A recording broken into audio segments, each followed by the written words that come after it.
Մեր ընտրությունները Հայաստանի քաղաքական համակարգը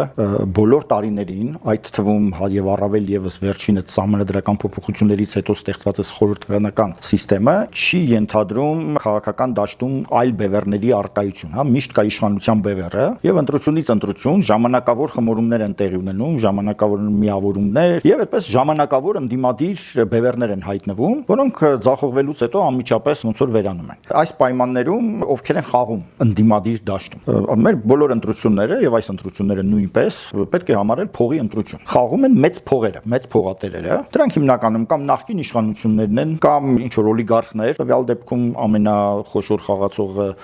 Տաշիր